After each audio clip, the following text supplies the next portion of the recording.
વડોદરાની refinery township પાસે રફતારનો કહેર. પૂરપાટ આવતી કાર ગેટ નજીક પલટી મારી ગઈ.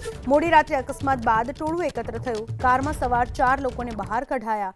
રિફાઇનરી કંપનીની ક્રેનની મદદથી કારને દૂર કરવામાં આવી. પૂરપાટ ઝડપે આવતી એક કાર ગેટની નજીક પલટી મારી ગઈ હોવાની ઘટના બનવા પામી હતી. મોડી રાત્રે આ ઘટના બની હતી. ઘટના બન્યા બાદ લોકોનું ટોળું પણ ત્યાં એકત્ર થઈ ચૂક્યું હતું. વડોદરાની રિફાઇનરી ટાઉનશીપ પાસેની આ ઘટના, જ્યાં એક કાર ગેટ સાથે અથડાઈ અને પલટી મારી ગઈ હતી. આ કારની સ્પીડ પણ વધારે હતી. ક્રેનની મદદથી કારને દૂર ખસેડવામાં આવી. પૂરપાટ ઝડપે આવતી એક કાર ગેટની નજીક પલટી મારી ગઈ હોવાની ઘટના બનવા પામી હતી. મોડી રાત્રે આ ઘટના બની હતી.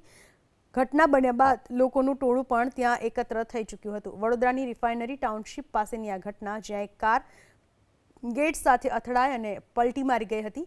આ કારની સ્પીડ પણ વધારે હતી. ક્રેનની મદદથી કારને દૂર ખસેડવામાં આવી.